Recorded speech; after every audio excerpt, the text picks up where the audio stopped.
شپږویایم، هیڅکله بخیل او کینهکښ مه اوسئ، ځکه چې کینهکښ او بخیل سړی د خوشحالو خلکو په لیدو خفه کیږي او د چاغو په لیدو ډنګریږي. دا حالت سړي ته رواني بلاوې راویښوي.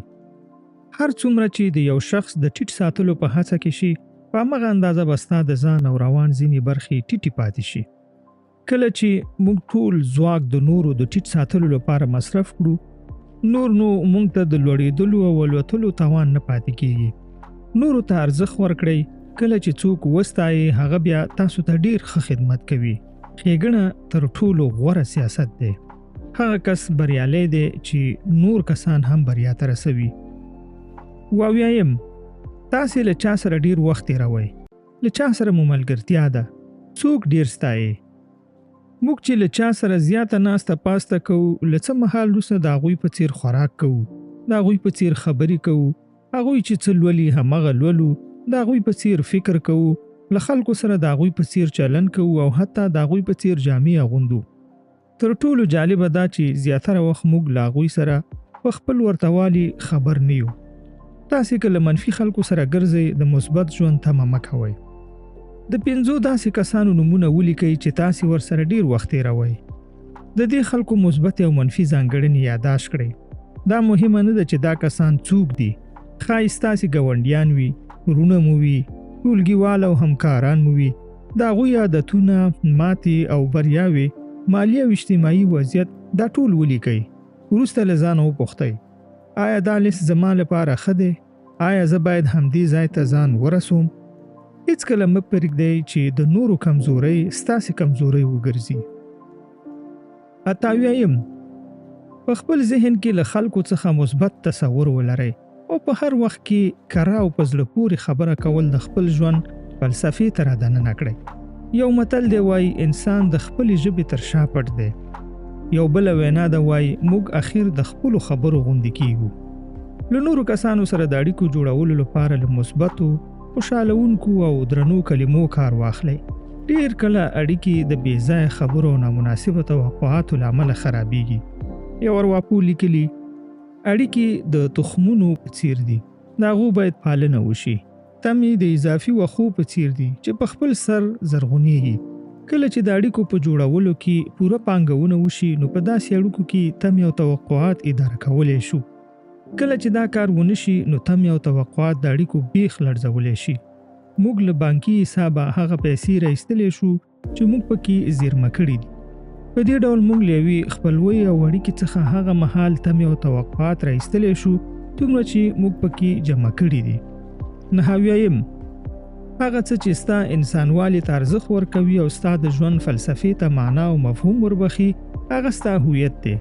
دا چې خپل ځان څنګه پیژنې، څنګه یې ویني او د خپل هغه سوال لپاره چې د ژوندانه په برخه کې له ځانه کوي څه ځواب لري، دا ټول ستا په هویت پورې اړه لري او ستا هویت تا ته فکر، نظر او لرلید دربخي. ستا هم دا هویت نورو ته دا اعلانوي چې له تا سره څه ډول چلن وکړي، تا څه ډول ومني او په تا څه ډول باور وکړي. کله چې انسان خپل ځان پوچ او بې ارزښته وویني او باور وکړي چې پرون یې تباه شو او د سبا ورځې دروازې هم پر مخ تړلې دي، د خپل هویت په بحران اخته کیږي. د هویت له بحران سره مخ خلک د خپلو ځاني معیارونو لاس اخلي. ډیر زر د نورو د نظریاتو ښکار ګرځي او له نورو څخه د تمو او توقعاتو شمیر زیاتیږي. یو ارواپوه ویلي، سخته ضربه مو ولیدله خو ارزښتمنه تجربه مو ترلاسه کړه، دا چې له ځانه پرته په هیڅ چا تکیه ونه کړو. 8 هغه څوک چې د هویت په بحران اخته دي، نه په ځان باور لري، نه خپل ارزښتونه پیژني او نه په دې پوهیږي چې په کومه یم او په کومه ځم. له دا ډول کاواکه او ورک هویته خلکو سره مشوره مه کوئ، ځکه هغوی راتلونکي ته د ویر یو ډار تر کړکۍ ورګوري. ګیلې معنی، پلمې او بهانې د هغوی د خبرو محور وي. د بریالیتوب ودانۍ د پلمو او بهانو په تهداب نه درېږي. د کمزورو کسانو کمزوري خبرې ستاسې روحیه ټیټوي او تر ډیره د ناممکن په منفي نظر سره ستاسې احساس زیانمنوي. د ژوند یو راز دا دی چې خپل ستر ارمان کمزور او ورک هویته کسانو ته مه وایئ. پر خپل ځان باور ولرئ، پر خپل توان باور ولرئ او په خپل بریالیتوب باور ولرئ. 80 تعلیم دې ته نه وایي چې یو څه اندازه معلومات په ذهن کې وټومبي او نور څه پکې ناهضم شوي پراته وي. که چیرې په ذهن کې 15 نظریې ولري او په خپل ژوند کې وکاروي، نو ته له هغه کس نه ډیر غوره چې په دلیو کتابونه لوستي خو په ژوند کې نه دي کارولي. موږ خپل ماشومانو ته د تاریخ حفظول او په یادو زده کول ورخیو، خو دا ورته نه تدریسو چې تاریخ څنګه جوړیږي. تعلیمي ځایونه د انسان د پرمختګ یوازې یو اړخ دی. په ژوند کې پرمختګ نور اړخونه هم لري. ضرور نه ده چې هر اول نمره دی د ژوند په هر ډګر کې اول نمره وي او هر اخر نمره دی تل اخر نمره وي. ژوند تر ټولو ښه استاد دی. ژوند در سره نه غږیږي، فشارونه در باندې راوړي او هر فشار درته وایي چې راویښ شه. ځینې خلک تسلیمیږي او ځینې نور مبارزه کوي، درس یې اخلي او پرمختګ کوي. دوی پوهیږي چې د ژوند فشار په دې معنا دی چې دوی باید سم غبرګون ته راپورته شي او معقولانه چلند وکړي. دواتیم، پرېږدئ چې نور وړه دنیا ولري مګر ته نه. پرېږدئ چې نور د ډیرو ناڅیزو مسایلو پر سر ناندري ووهي مګر ته نه. پرېږده چې د نورو په وړو نارامیو اوښکې توی شي مګر ستا نه. پرېږده چې نور خپل راتلونکی د بل چا لاسو ته وسپاري مګر ته نه. ستا دنده لوی فکر کول او لوی مسایلو ته غېږ ورکول دي. یو ارواپوه لیکي د رواني فشار د کمولو لپاره باید 2 ګامه واخلئ. لومړی د کوچنیو مسایلو له امله ځان مه ناراموئ. دویم په دې پوه شئ چې ټول مسایل کوچني دي. همداراز ارواپوه بل ځای لیکي په کوچنیو مسایلو تمرکز مه کوئ. زیاتره کسان له دې امله ماتې خوري چې کوچني مسایل لویوي. درېتیم، منفي فکرونه هر چاته پیدا کیږي مګر د هغو د خنثی کولو اقدام ضروری دی. که چیرې لاس تر زنې ورته کینو د منفي افکارو هر بوټی او اغزي به زموږ د ذهن پر باغ یرغل راوړي او ټول ارزښتمن بوټي به پکې پناه کړي. منفي او وسواسي فکرونه انسانان غمجن او دوزړي ساتي. دوی محافظه کار کوي او ګټه یې له لاسه وځي. بې سببه شک، ویره او بدګماني زیږوي. بدګمانه کسان هسې نقطه چینی کوي او بریالي کسان بیا تحلیل کوي. منفي پالنه او بدګماني انسان لندوي او تحلیل او تجزیه سترګې پرانیزي. تحلیل بریالیو کسانو ته دا وړتیا ورکوي چې هغه فرصتونه ومومي چې نورو ته نه ښکاري، ځکه همدا له نورو خطا شوي فرصتونه د دوی د بریا لامل کیږي. یوازې مثبت او رغند افکار د خپل ذهن بانک ته واچوه او له دې بانک څخه یوازې همدا فکرونه راواخله. پرېږده چې هغه نور دې محو شي. که ډېره حاصلخیزه ځمکه هم ونه کرل شي، واښه پکې راشنه کیږي. 4 په نړۍ کې تر ټولو ښکلې کلمه د خلکو درک او پیژندل دي. د جذابو وګړو د جذبولو لپاره باید جذاب اوسئ. د ځواکمنو وګړو د جذبولو لپاره باید ځواکمن اوسئ او د ژمنو وګړو د جذبولو لپاره باید ژمن اوسئ. هر څومره چې له نورو سره غوره اړیکې ولري، هغومره به د غوړتوب احساس کوي. دا چې خپل روابط پیاوړي کړي، باید په خلکو کې غځونې وکړي او د هغوی په زړه او روان وپوهیږي. په انساني ژوند کې یو راز دا دی، هر څوک ځان د نړۍ محور ګڼي. هر څوک له تاسو نه 100 واره زیات د خپل ځان له غوښتنو او ستونزو سره مینه لري. په دې بنسټ په نورو کې د نفوذ یوازینۍ لاره دا ده چې د هغه څه په باب وغږیږو چې بل لوري ورته اړتیا لري. که یو سړی بزګر وي او ته د ټولنپوهنې د پیدایښت په باره کې ورته غږیږي، خبرې دې نشي ازمولی. له بزګرانو سره د هغوی په لهجه او د هغوی د ژوند او کرکیلې په باب خبرې ستاسې د اغیز وسیله ده. د خلکو پیژندل او بیا د همدې پیژن له مخې له هغوی سره خبرې او چال چلن پر هغوی د اغیز او نفوذ لارې دي. 15 هغه څوک چې تل د ځان په فکر کې وي بې تربیې سړی دی، که څه هم ډېرې زده کړې ولري. د دې لپاره چې د نورو د پام وړ وګرځي، نورو ته پام واړوه. د ملګرتیا د جوړولو لپاره یوه لاره دا ده چې همیشه د نورو له فکرونو او باورونو سره همدردي وښیئ. یو ارواپوه لیکي، که غواړئ چاته خدمت وکړئ، د ښه نوم خاوند یې کړئ. د یو ناسم او بد سړي سره د چلن پر وخت ښه لاره دا ده چې ګواکې د یو پتمن او ښه سړي سره مخ یاست. ستاسې له دې چلن څخه هغه اغېزمن کیږي او کیدای شي ځان ستاسې له تصور سره سم جوړ کړي. ډېرو وړو انسانانو ته هم د لوی احساس ورکول ستاسې په ګټه دي. 16 په ژوند کې بریالیتوب یو اړخ اقتصادي بریا ده.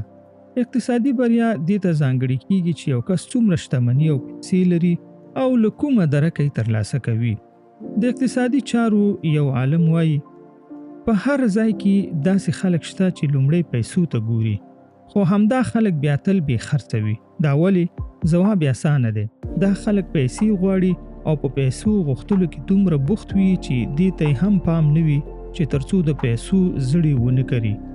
تر هغې پیسې نشي ریبلی او د پیسو زړي خدمت دی. نو د پیسو ګټلو طریقه دا ده چې لومړیتوب خدمت ته ورکړل شي، پیسې ورپسې بیا خپله راځي. هغه کسان چې پیسو ته یې بیړه وي هغو ته پیسې تر کار او خدمت ډېرې مهمې وي.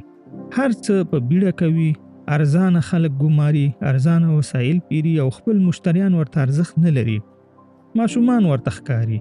حقیقت دا دی چې پیسې د ښه کار پایله ده. کوم خلک چې په فلمونو ډېرې پیسې ګټي دوی هنر تر پیسو مهم ګڼي. تر تمې لوړ خدمت وړاندې کول د پیسو زړی دی. هر کار یوازې د پیسو لپاره نه کول د پیسو زړی دی. نوې او ګټورې مفکورې عملي کول د پیسو زړی دی او پیسې له همدې زړو راشنې کیږي. نو خدمت وکړئ او پیسې وریبئ. 8 له ناسمې پریکړې یا ناسمې تصمیم نیونې څخه مه ویریږئ. هر څوک په ژوند کې ځینې ناسم تصمیمونه نیسي. موږ چې تر دې وخته کوم تصمیمونه نیولي ډېری پکې داسې راغلي چې هغه به ناسم و. ښایي په راتلونکي کې هم ټول سم تصمیمونه ونه نیسو. د ژوند یو راز دا دی، څوک چې اشتباه ونه شي کړی هغه هیڅ نشي کولی. یو بله مشهوره خبره ده، وایي بریالیتوب د یو سم قضاوت ثمره ده او سم قضاوت د تجربې ثمره ده.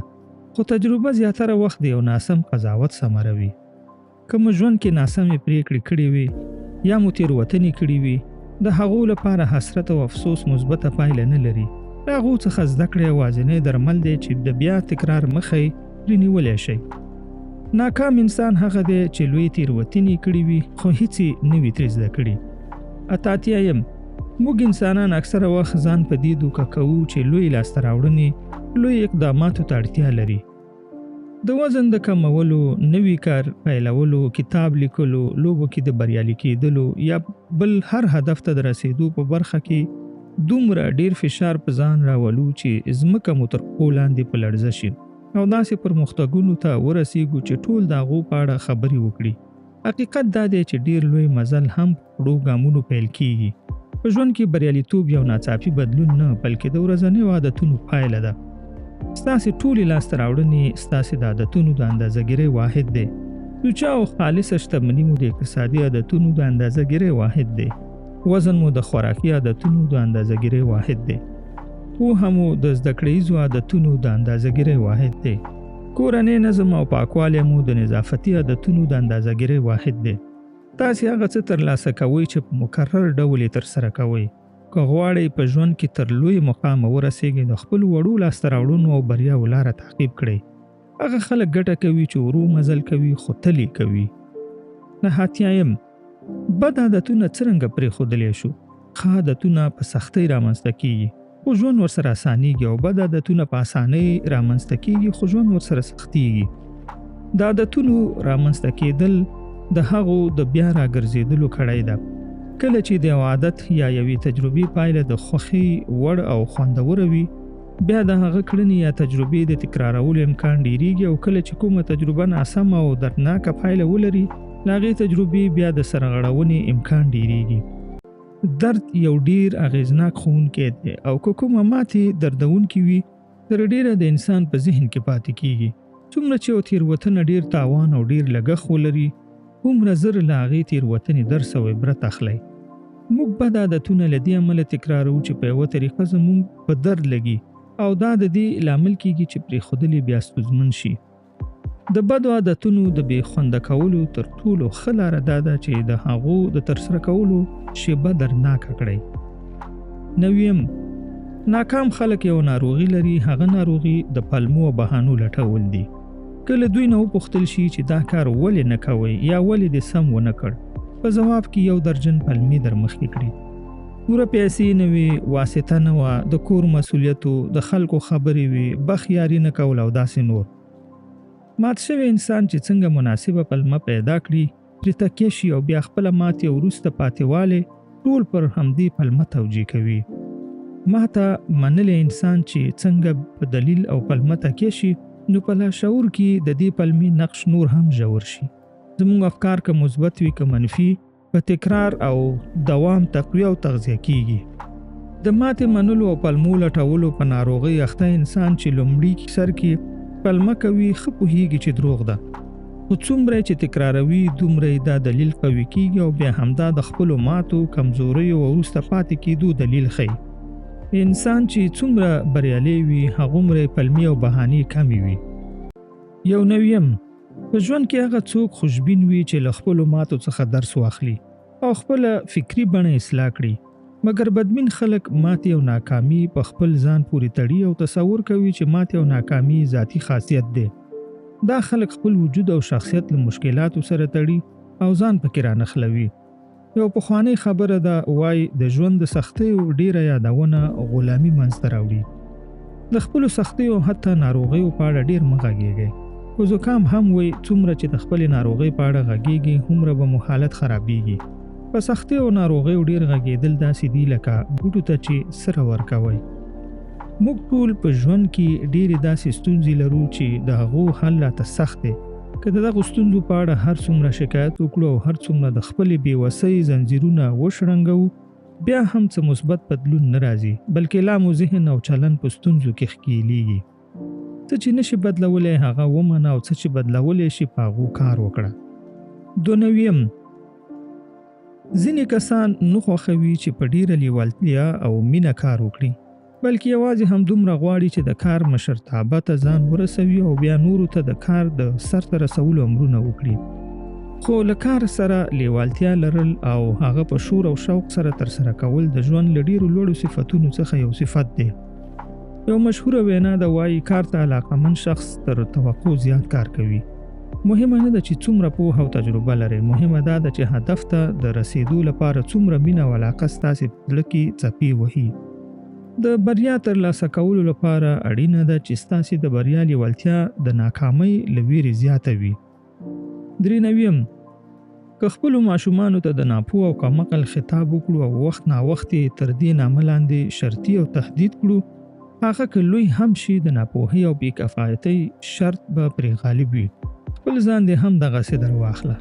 که یو انسان د حقارت احساس کوي نو همداسې عمل به هم کوي او هیڅ یو پرده یا نقاب به دا احساس نه ساتي. له بلې خوا که څوک فکر کوي چې دې کار ته پیدا شوی دی نو ورته پیدا شوی دی. ستا فکر ستا اعمال ټاکي او ستا اعمال دا ټاکي چې نور خلک تاسې ته څه غبرګون وښیي. څومره چې ځان خپله قدرمن ګڼئ هغومره به مو نور خلک قدر کوي. تاسې د کوڅه ډبو خلکو قدر کوئ نه. ولې؟ ځکه چې هغوی خپل قدر نه کوي. دوی خپل ځان ته درناوی نه لري او همداسې ورسره کیږي هم. خلک په موږ کې هغه څه ګوري چې موږ یې په ځان کې پخپله ګورو. خلک را سره هغه چلن کوي چې موږ فکر کوو باید را سره یې کړی وی. څلورم، دا باید زده کړو چې خپل ځواکمن عقل او احساسات د کار په ژبه وژباړو. که چیرې کوم کار د سرته رسولو ارزښت ولري هغه باید پیل کړو او خپل ټول وخت او ځواک په یو مسؤلیت تر هغه وخته مصرف کړو څو هغه مسؤلیت تر سره شوی نه وي. هر کار دی چې پیلاوه پای ته ورسوه. کوم کار چې پای ته نشي رسولی پیلوی هم. د یو کار تر پیل مخکې باید هغه کار ارزښت معلوم شي. که پوه شي چې کار مو ارزښتمن دی یا موږ ته ارزښت رابخي دغه کار پر مخ وړل مو نه ستړي کوي او کوم کار چې دا ځانګړتیا نه لري ډیر زر ورته بیا وسیلې کېږي او بالاخره په نیمایي کې رانه پاتې کېږي.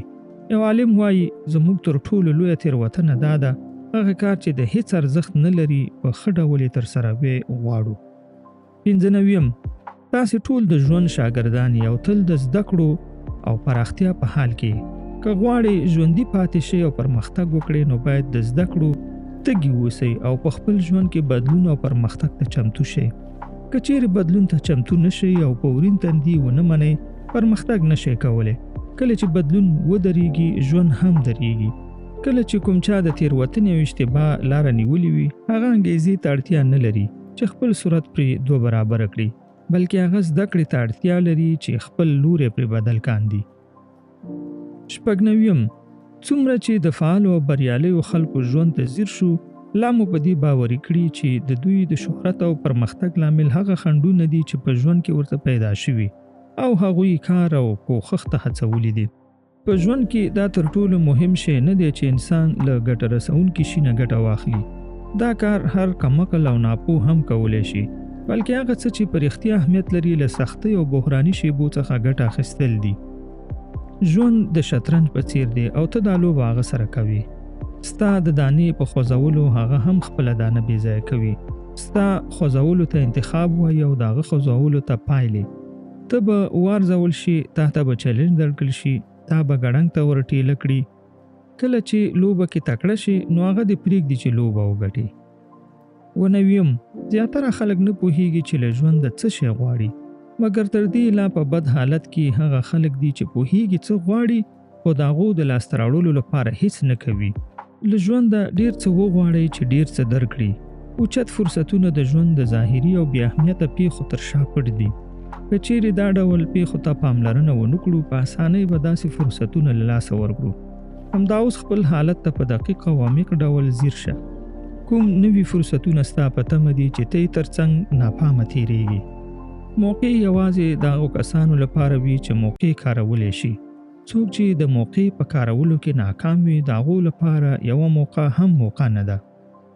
9 د ژوند ډیر شیان زموږ په لاس کې نه وي. مثلا ځان ته مور او پلار نشو ټاکلی، د زیږېدو او خاپوړو ځای نشو ټاکلی، استعداد هم زموږ په لاس کې نه وي، خو شخصیت ځان ته پخپله ټاکلی شو. موږ چې هره ټاکنه کوو ځان ته شخصیت جوړوو. که سختو شرایطو ته ننوځي، که ترې راوځي، که پیټې له ځانه لرې کوي او که ورلاندې کیږي. خو تر څو چې تاسې ژوندي یاست او ټاکنې کوئ، دا په دې معنا ده چې تاسې د خپل شخصیت جوړولو ته دوام ورکوئ. د یو انسان تر ټولو سره ستره سرمایه د هغه شخصیت دی. که یو څوک لوړ مقام ته ورسیږي خو د موقف د فشار د قابو کولو لپاره قوي شخصیت ونه لري، له ناورین سره مخ کیږي او په عمومي توګه له 4 برخلیکونو سره مخ کیږي. لومړی تکبر، دویم د یوازیتوب تریخ احساس، دریم پلمې لټول، څلورم خیانت. دا هر څه د کمزورو شخصیت له امله پرې کیږي. د شخصیت بیا رغونه هلته پیلېږي چې کله تاسې خپل عیب ووینئ، پړی ومنئ او د سمون لپاره لاس په کار شئ. 9 ته د ژوند نړۍ ته د دې لپاره راغلی چې خپلې وړتیاوې وپېژنې او د خپل وجود پټې خزانې راوسپړې. لوی خدای جل جلاله له تا غوښتي چې یوه داسې پاکه هنداره شي چې د هغه د بې مثاله قدرتونو جلال او جمال ته د انعکاس ورکړي. ته د هستۍ یو پیچلې پدیده یې. ستا د وجود په څېړلو کې له تا پرته له بل انسان سره پوهه نشته. یوازې ته چې خپل ځان کشفولی شي.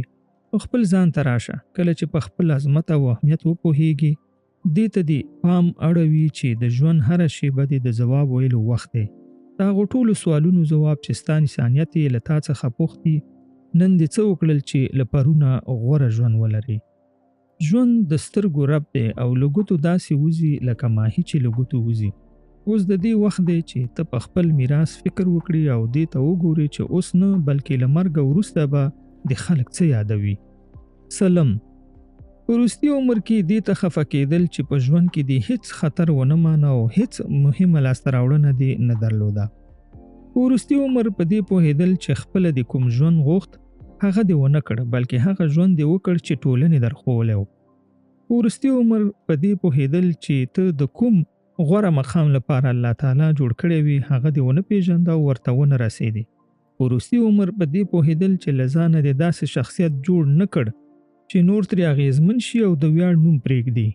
په وروستي عمر په دې پوهېدل چې له هیڅ چا سره دې مرسته ونه کړه او دا دې هیر کړل چې د انسان ژوند یوازې د دې وړتیا نه لري چې ځان پورته کړي، بلکې د دې وړتیا هم لري چې ټول انسانیت ته اوږه ورکړي.